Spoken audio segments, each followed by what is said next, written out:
Blog Talk Radio.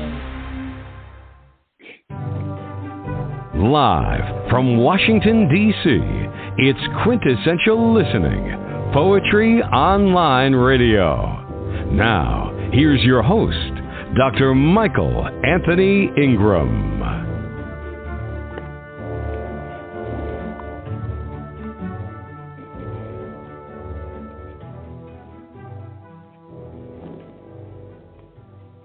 Good evening, everyone.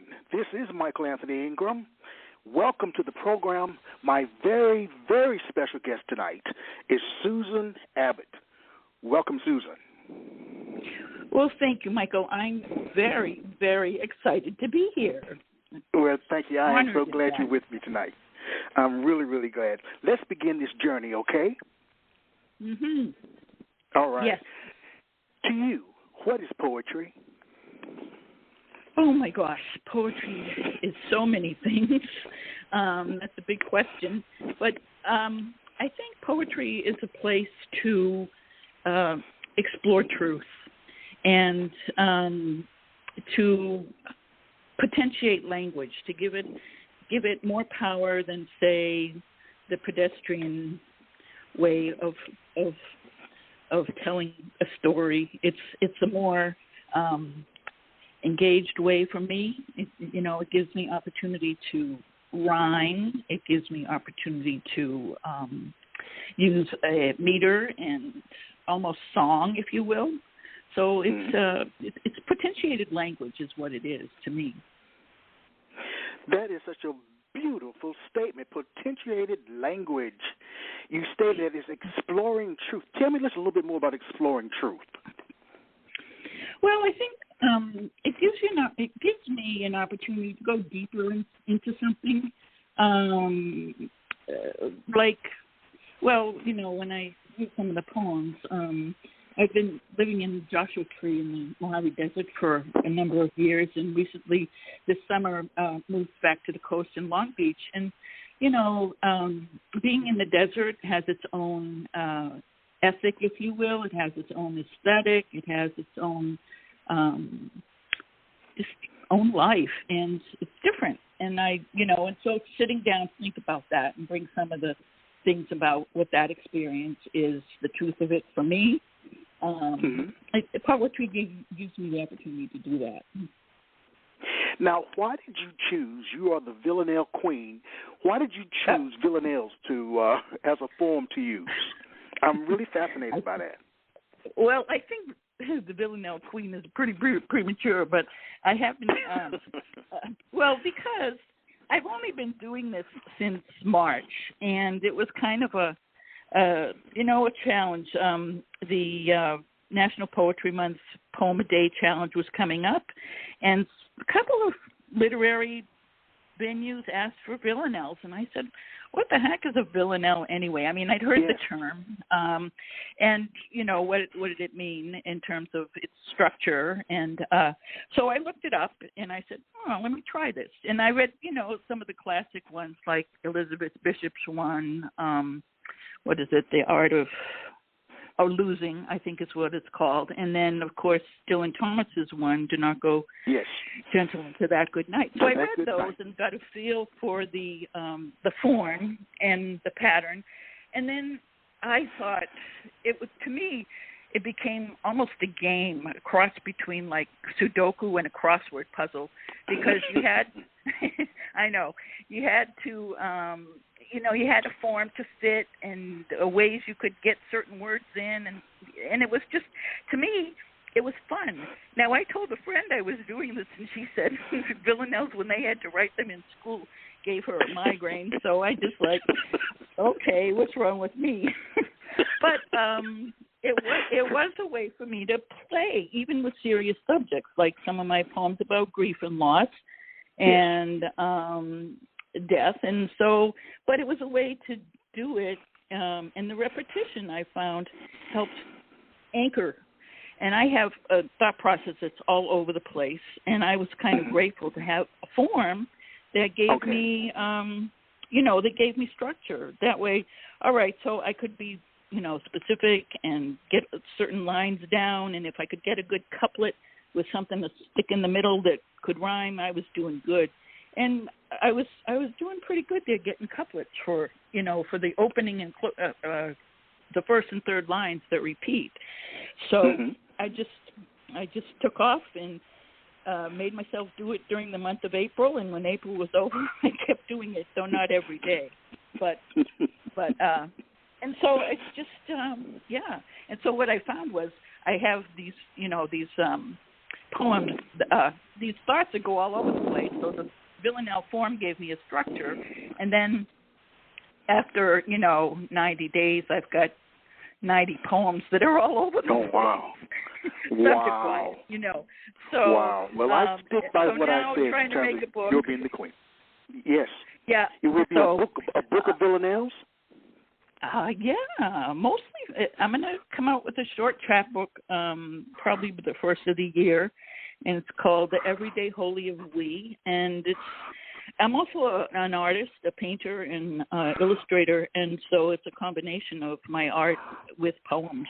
And I'm excited about that because so it's got it's instead of Neruda had 20 love poems and a sonnet, and I'm going to have 20 villanelles and a sonnet. Oh, wow.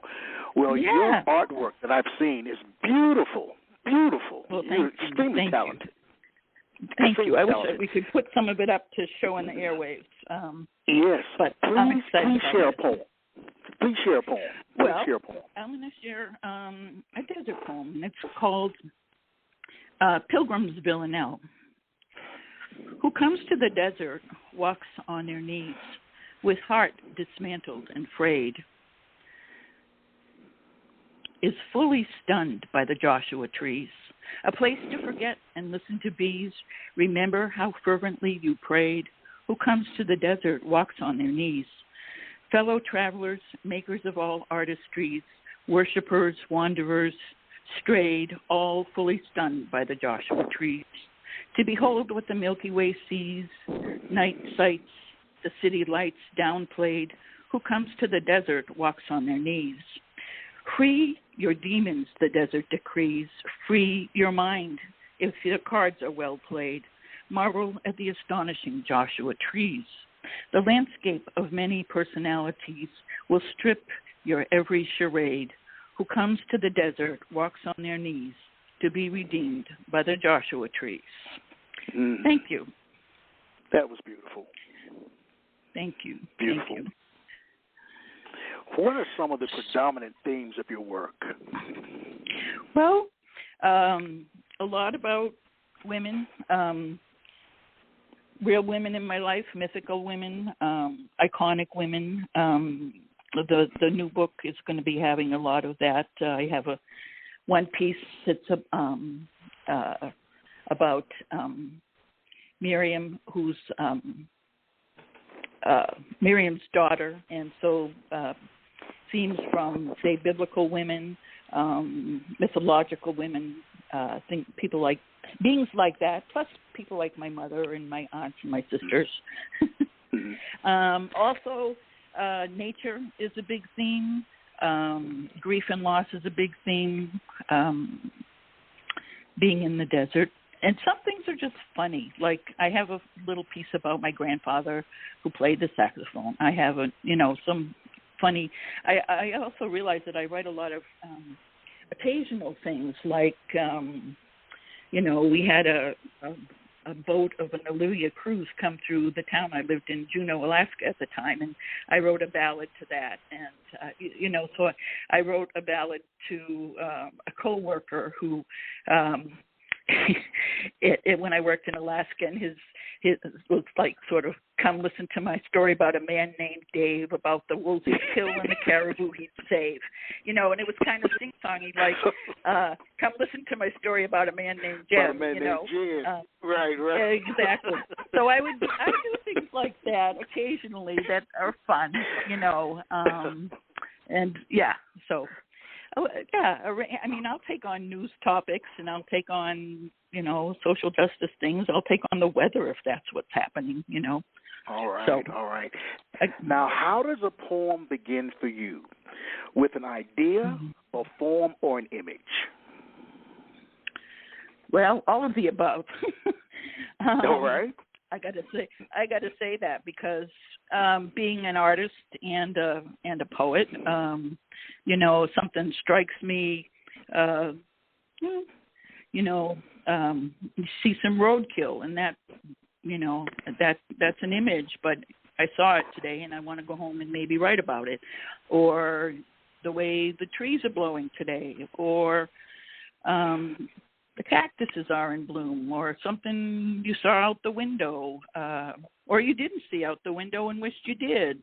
And one of the poems I'd like to read, I did an art project several years back. There was a tarot card project with a group of women artists in Joshua Tree, and I got the card called Temperance.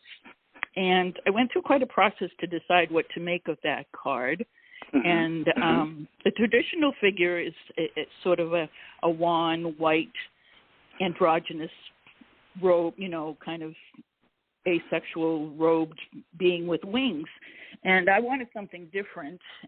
But the characteristics was a figure holds water, holds fire. They're pouring back and forth into each other. And so I did that. And while I was deciding on how it was going to be, that weekend, the Pulse fire happened, where so many gay people were killed, or the Pulse massacre. I'm sorry, the Pulse massacre happened in Florida, and what I came upon was I said, well, however this goes, this figure the wings have to be rainbow wings, and so I settled on that, and then I said, what is this figure saying to me? And it took me 5 years. I wrote a poem about that figure, Temperance, just this summer. So, I felt like, well, that one took a long time. And that was from the painting, and the painting was talking to me, and then I was focusing on it a lot more during our lockdown. So, it came out, and I knew I wanted to do this book, and I knew I wanted to have that image in it, and I knew I wanted to have a poem about her. So I did. But it took 5 years, and it was like... Well, can you share it now? Can you share it with us? Sure. I'd love that. It's called Temperance. And the figure I wound up doing, yes, she's pouring fire and water and are balancing in a cup. She's got 1 foot in the water, but she is a black woman figure in a white dress with, full hips and breasts, and not just this kind of streamlined androgynous figure. And the white gown, or the white dress, and the rainbow angel wings. So if you can all picture that, that was my Temperance. And this is the poem. Temperance. The pregnant air between water and fire gives rise to a cleansing steam, balances the world of death and desire. The temperate one sees the picture entire, 1 foot on land and 1 in the stream, breathes pregnant air between water and fire. Her generous dignity all come to aspire, her voice of a common dream, balances the world of death and desire. So when tempers flare and escalate higher, and just about burst at the seam, breathe pregnant air between water and fire. Her rainbow wings, her flowing attire, she shines as a dark light beam, balances the world of death and desire. Let her measure the pulse, never deny her.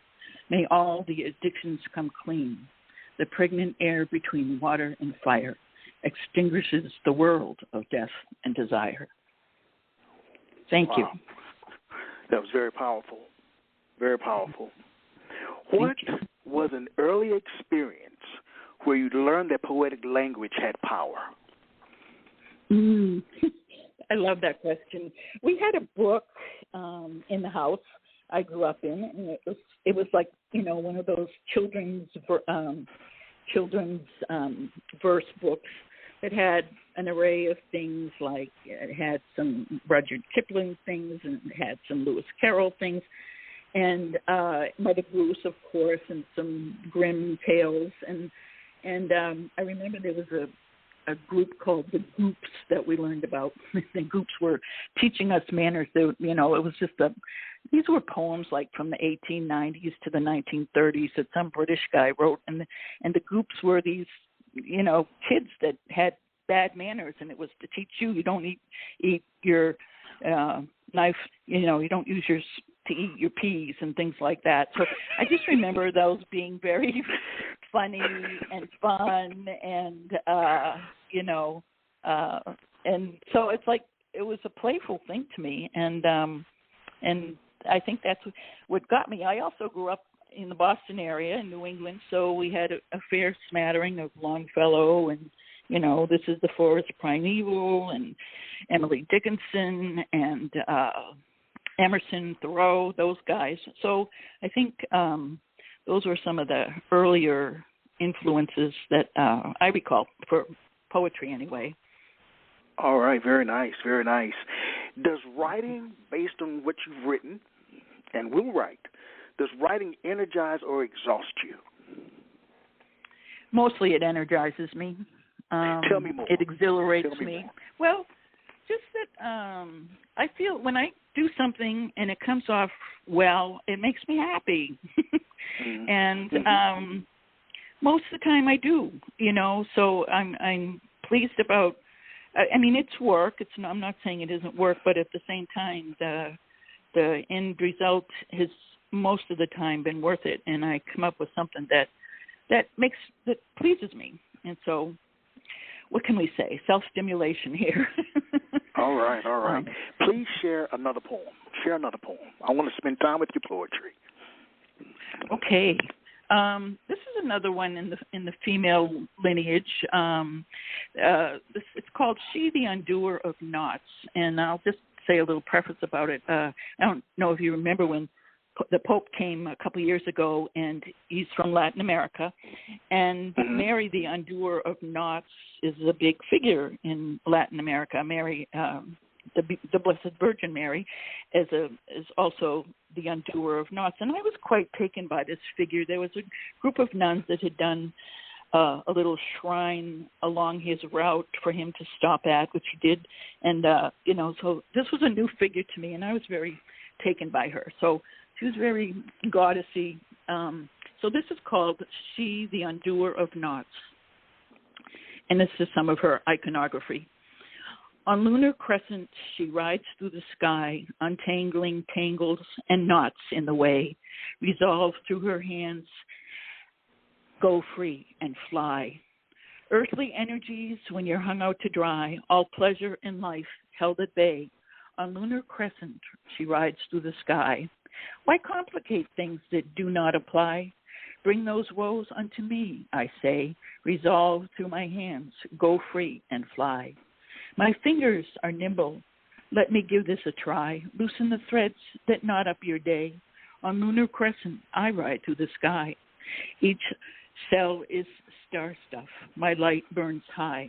My love a resplendent display.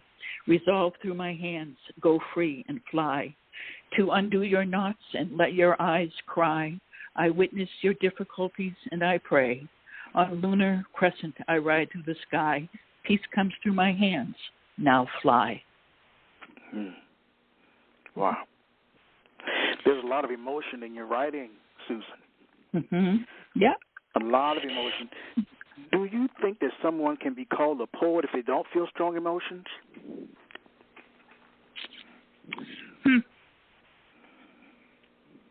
I think it would be hard to be a poet if you didn't have strong emotions. I mean, I think strong emotions are what lead you to put it on paper, to put it to words, to try and grapple with the language. If you didn't feel that strongly about it, you wouldn't do it. So I guess I would say no.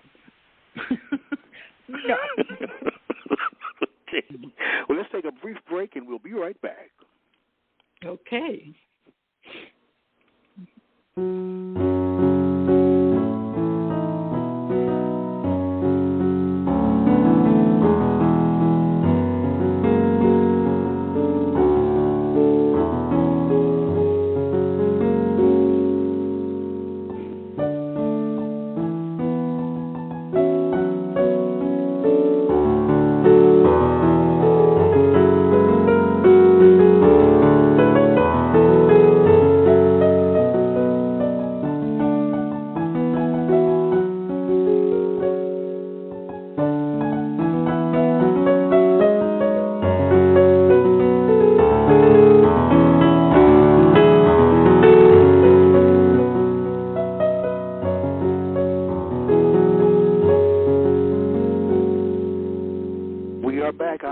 Anthony Ingram.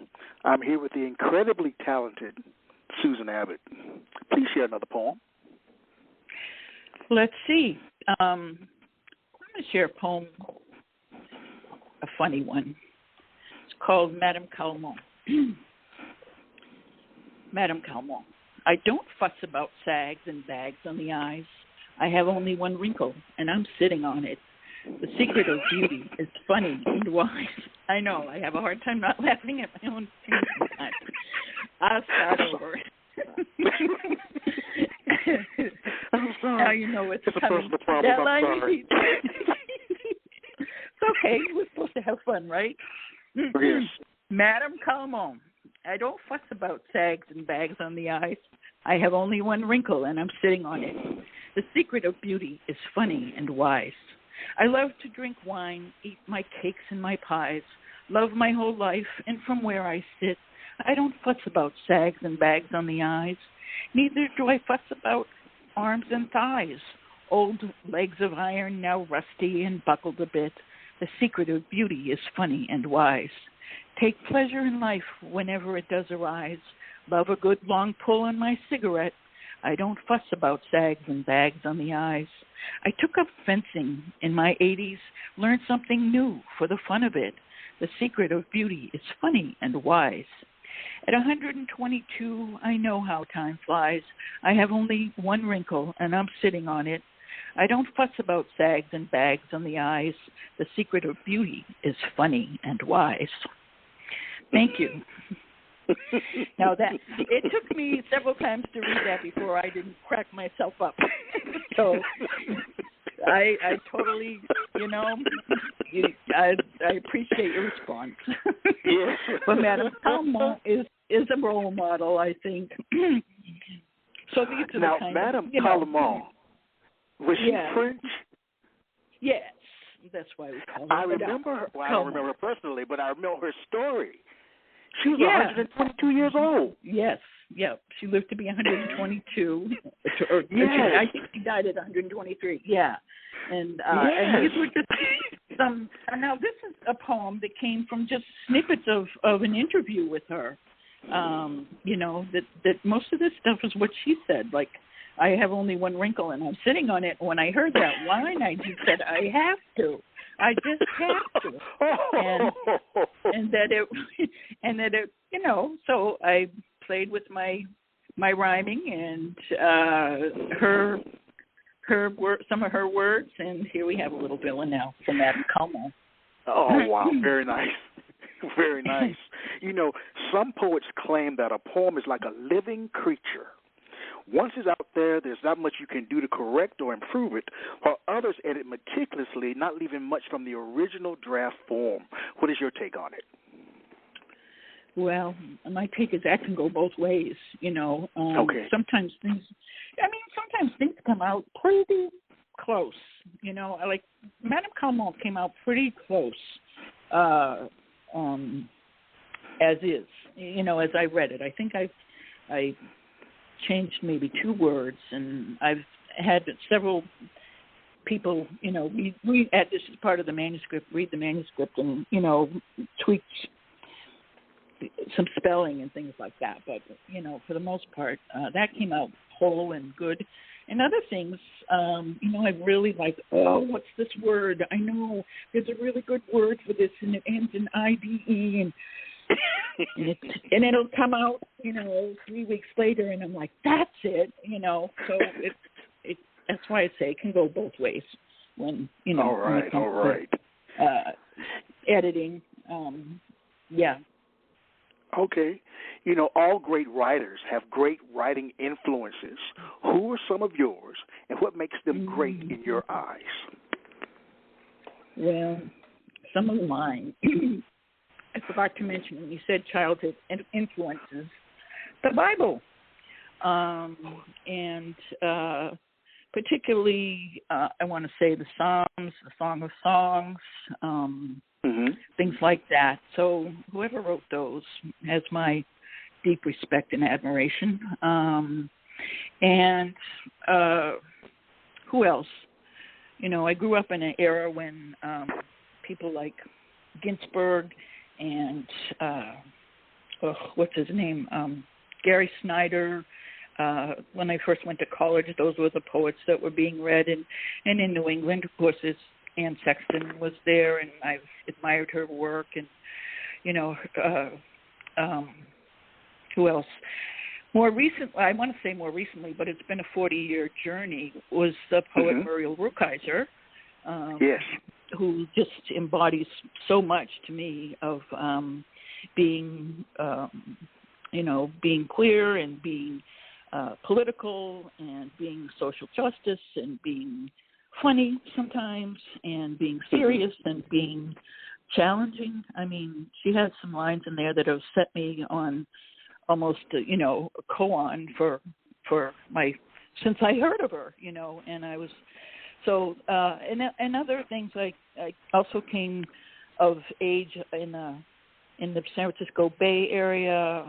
My partner and I moved there in '76, and there was a big flourishing of lesbian culture. The poet Judy Grahn is a big influence of mine, and Pat Parker, Ardor Lord, people like that.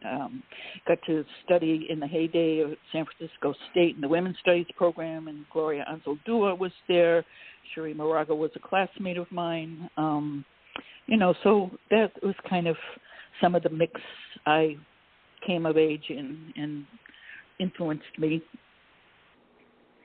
All right, very nice, very nice. You've named a number of incredible women poets. I mean, wow.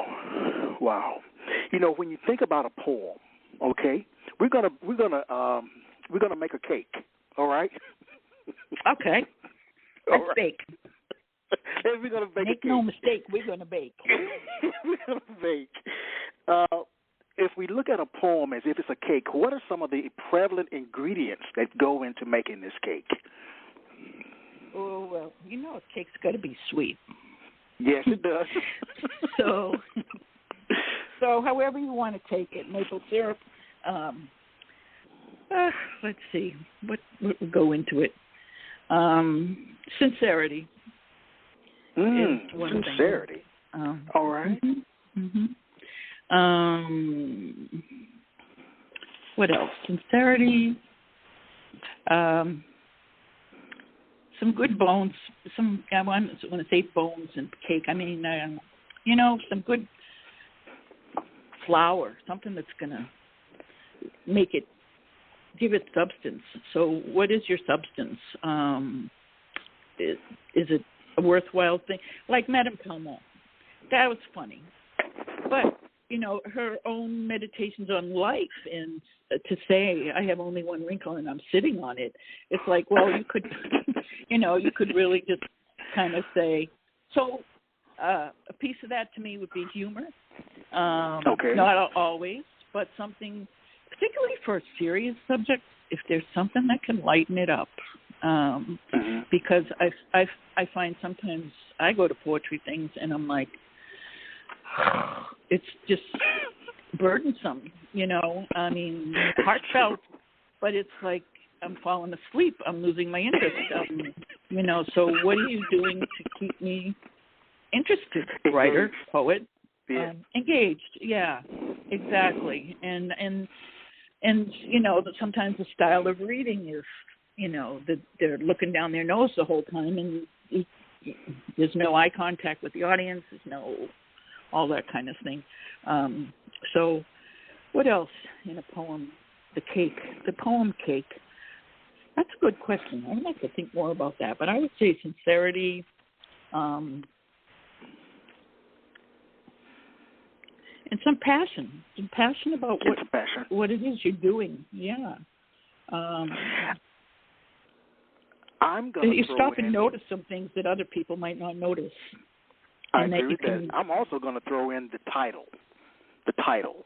Oh, title is quintessentially important to me. Tell me about the title. That's leading to my question. What role should the title play in a poem? It can make or break a poem, I think. I feel that same way about my art. Okay. I spend not a lot of time, but in the process of making something, a good title better come to me, or it's not getting published yet. Wow. So, because I think a good title adds to it. You know, a good title is a line in the poem.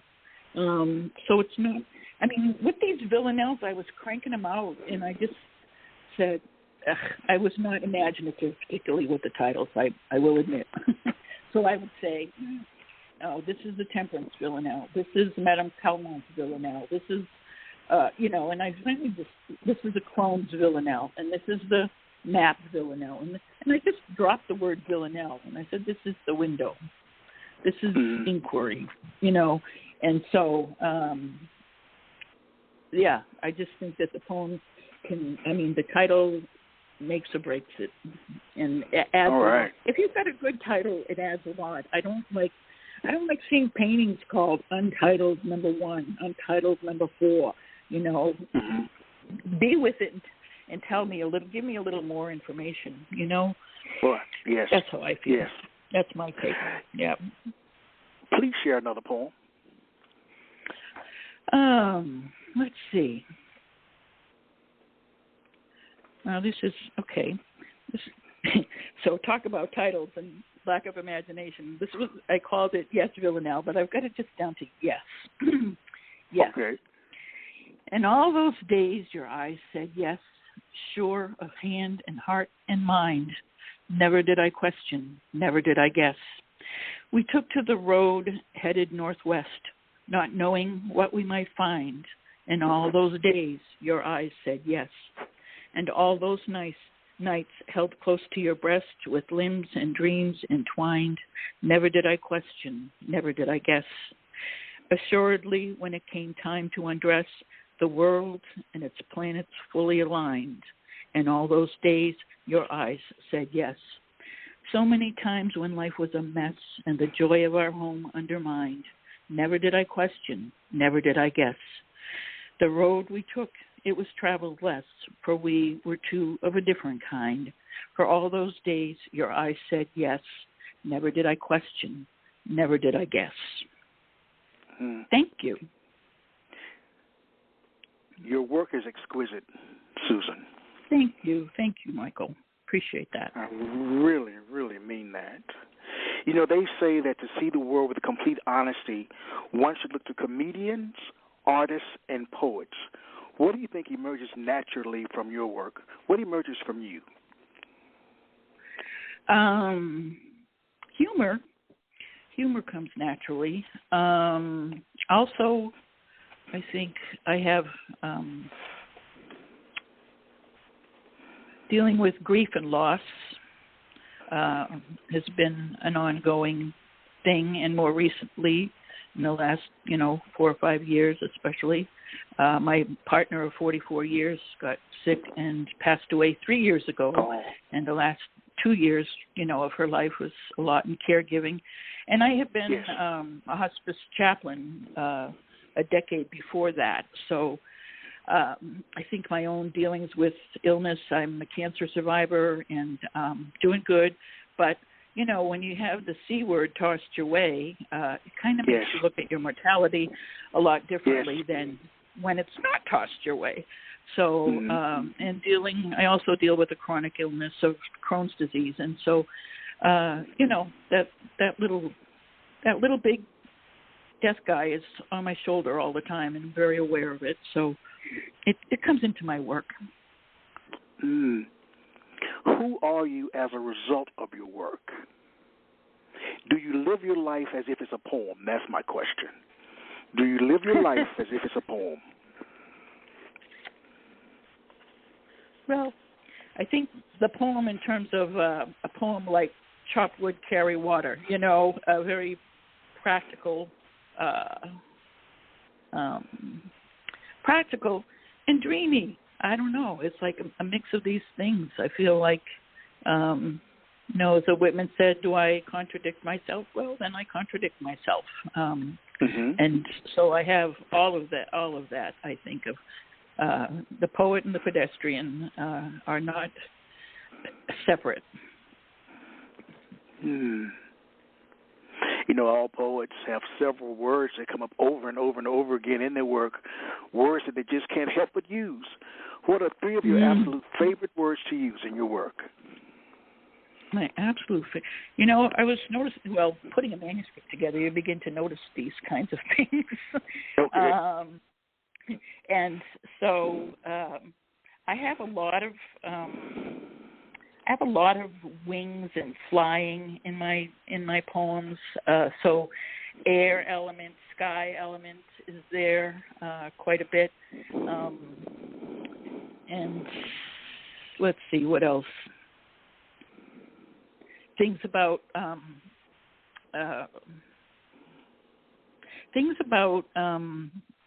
consciousness, awareness will come into it, and that I think that comes a lot from my Buddhist background, and a lot about things about, I want to say, religious spirituality.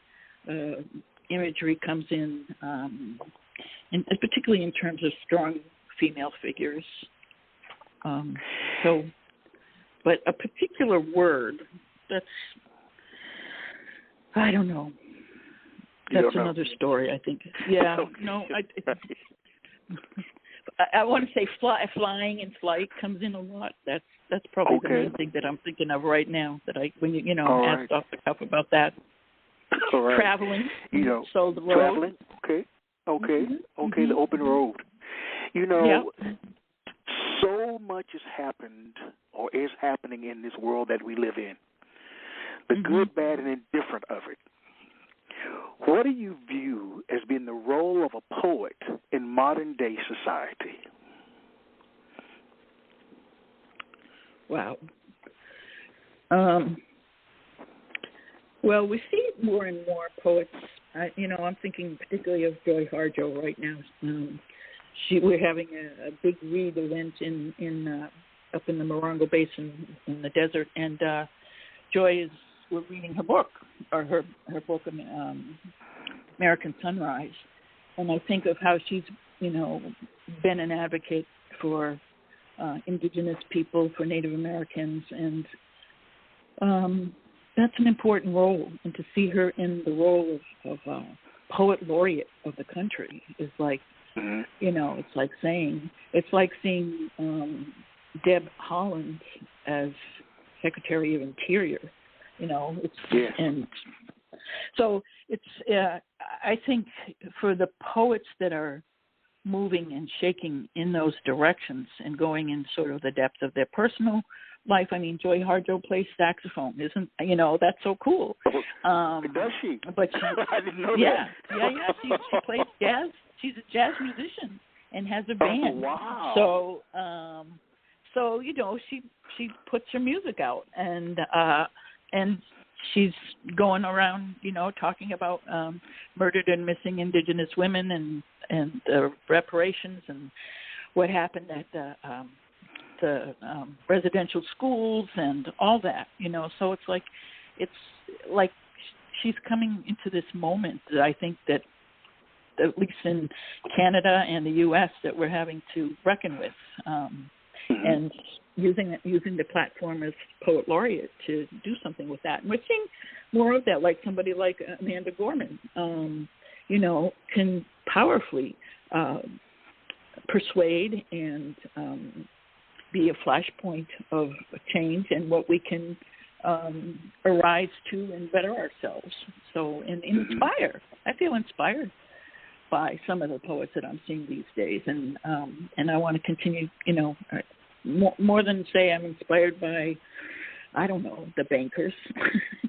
I'm not trucking with a lot of bankers, so I wouldn't tell you, but in terms of inspiration, that's my, I look to poets for that. And that's a huge role, and that's an important role. Yes, you inspire me. I've got a smile on my face just talking to you, and I want you to share another poem. Let's see.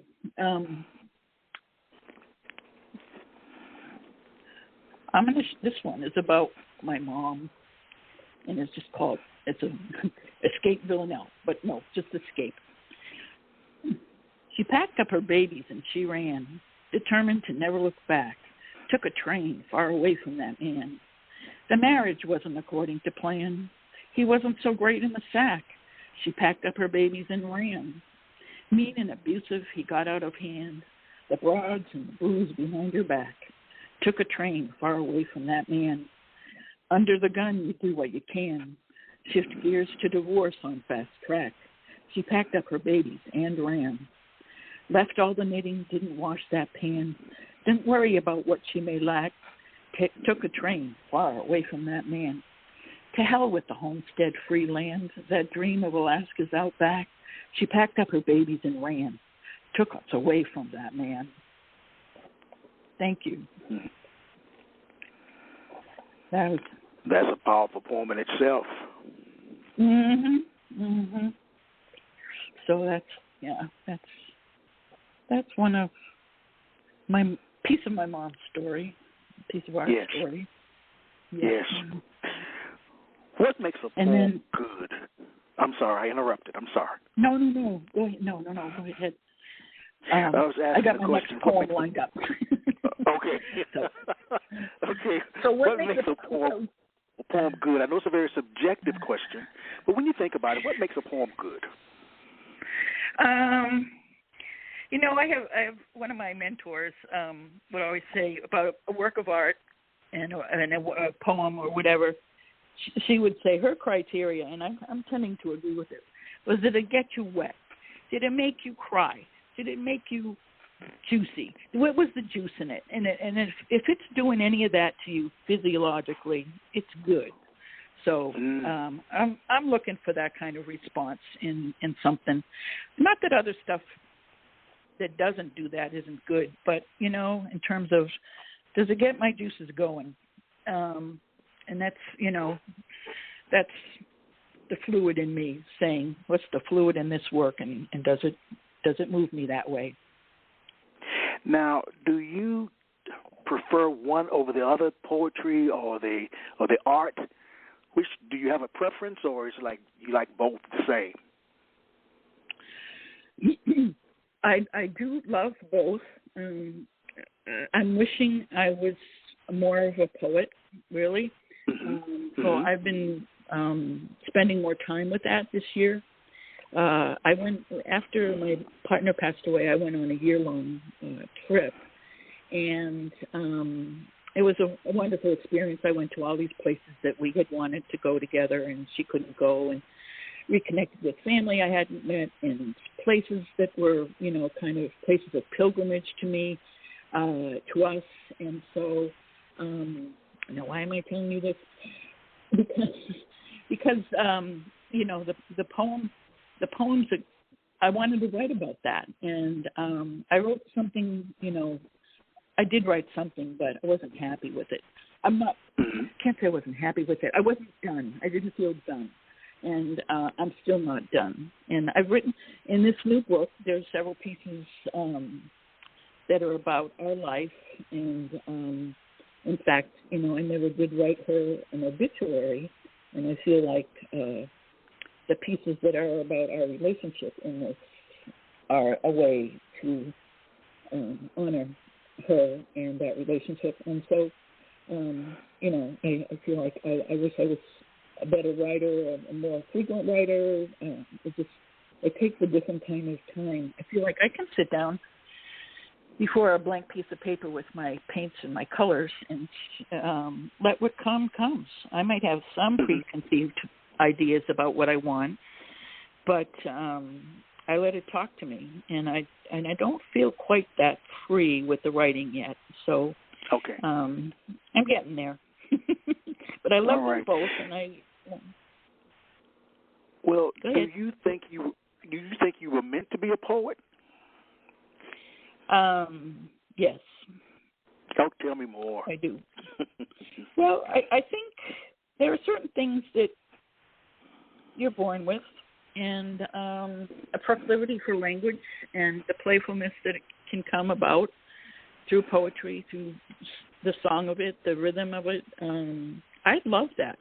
And so it's kind of like, I can put this together and make a fun thing out of it. And like I said, even with some serious subjects, there's a way to do that. And I just like that kind of, I want to say, game with it. And I think that's why I've been drawn more often than not to the structures, to sonnets, to something like, when you talk about childhood influences, you got to say The Night Before Christmas. Yes. One of my big one. That's one of my favorite, patterns to harp at. I did a long piece, a Nasty Woman poem that twas the night before impeachment, and all through the land the nasty women were dreaming. Our time was at hand, and so like that. I did another one that about we had a Olivia cruise coming into Juneau, and it was twas the night before Olivia, and all through the town, the dykes were excited, about to get down, So that kind of thing comes into it for me, and I'll get on a roll, and it's like kind of how I did with villanelles. Once I got on a roll, it was like that's not all she wrote. Well, tell me about the title of your upcoming chapbook, The Everyday Holy of We. Tell me about that title. Let's see. Well, it's in a poem. It's in one of the poems, which I will read to you. I love that. But I think The Everyday Holy of We. This book started out with another title, and it was The Abiding Spark. Now, The Abiding Spark was in another poem, and it was kind of like the abiding spark was like the thread, the fire from creation that we carry down to now, and so it made me aware of sort of this everyday, that holiness is something, a daily thing. It's a sort of sacred outlook on life. And so I'm going to read you this poem, The Everyday Holy of We. I carried your ashes, traveled far and wide, to places we both wanted to see. It meant everything to have you with me by my side, to feel you with me along for the ride, to go full circle and come around free. I carried your ashes, traveled far and wide. Often we laughed, often we cried. You went on ahead without me. It meant everything with you by my side. When comes the memory of the morning you died, the sum of your suffering went peacefully. I carried your ashes, traveled far and wide. The bath and anointing you so dignified, festive in flowers, closed in the galaxy. Life was everything with you by my side. You blessed the world, how love clarified the everyday holy of we. I carried your ashes, traveled far and wide. It meant everything with you by my side. Does that tell you something about what the everyday holy of we is? Yes, it does. You get a yes, it does. Picture of I got it. Honoring a relationship and honoring the mundane of holy. It's not something to be set aside, and I say that the idea of the holy is that it's what also whole, WHOLE, our wholeness. So that's a piece of it. Yeah, and I just want to give that a place of reverence in my canon, shall we say. What have you learned about yourself being a poet?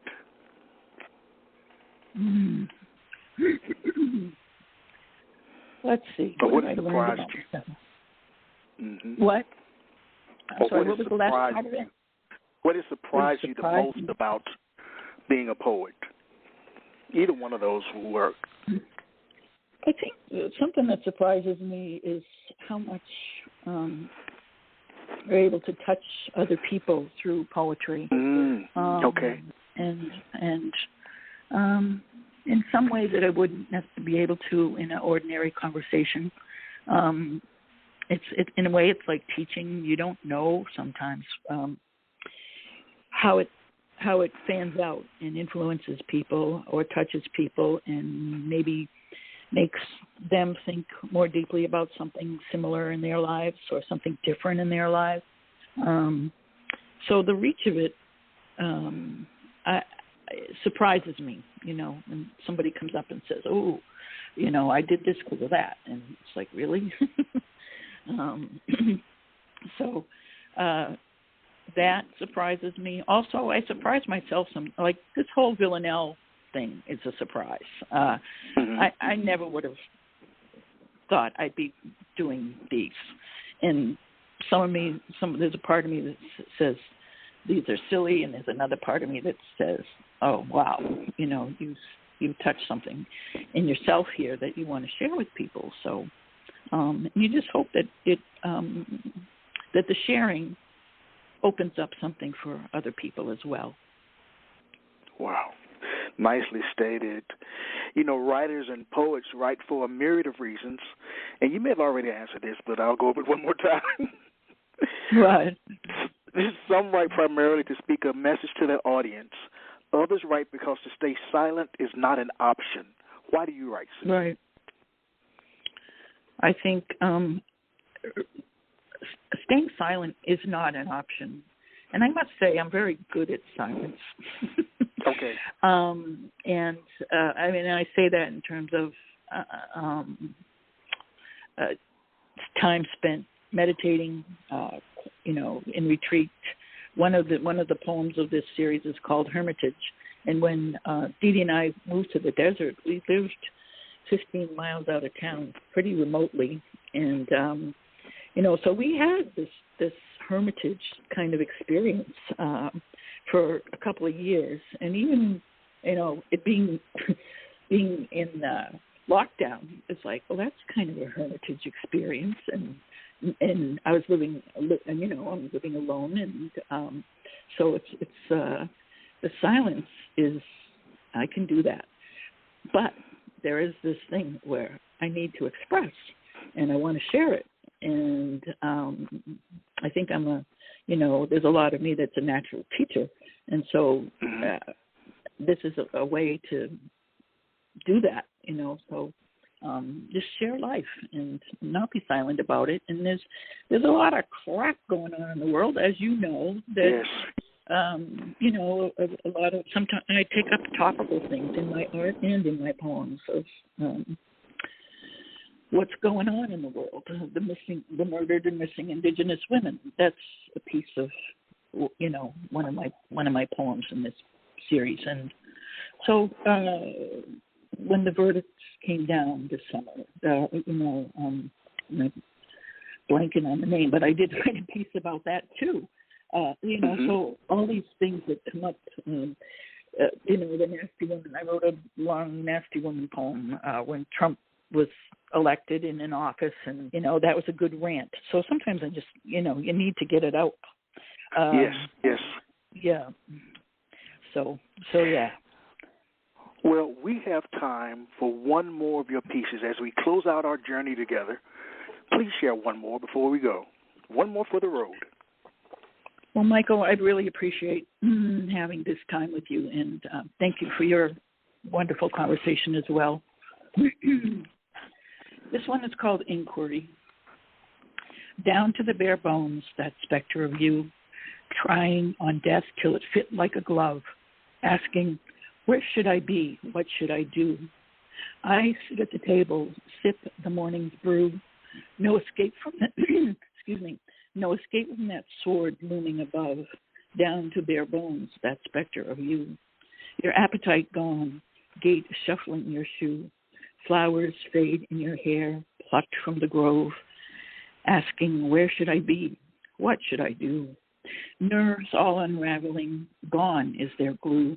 The brain eating crow, your heart is a dove, down to bare bones, that specter of you. Sleep the only comfort and dreams that ensue, as death our lives makes ready to move, asks, where should I be? What should I do? And now that you've left with that ancestral crew, I keep to a path of this ancient love, down to bare bones, that specter of you, asking, where should I be? What should I do? Wow. You know, I stick by what I said when I call you the queen of the villanelle. I stick by that.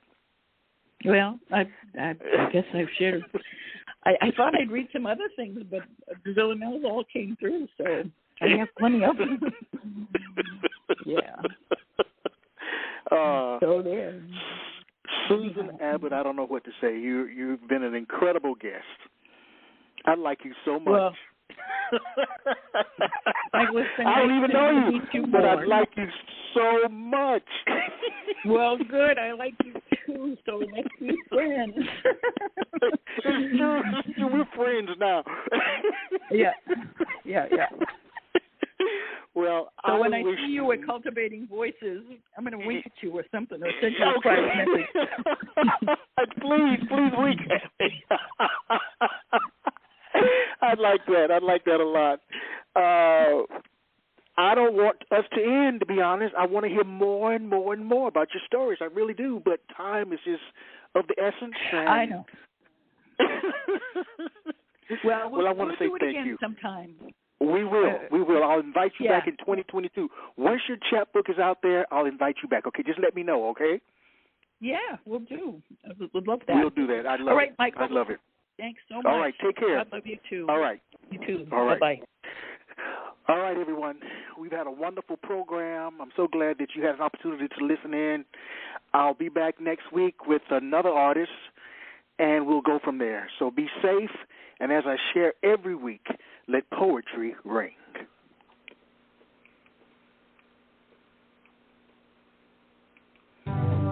You have just listened to the Quintessential Listening Poetry Online Radio Podcast with your host, Dr. Michael Anthony Ingram. Subscribe to our podcast on iTunes, Spotify, or Stitcher.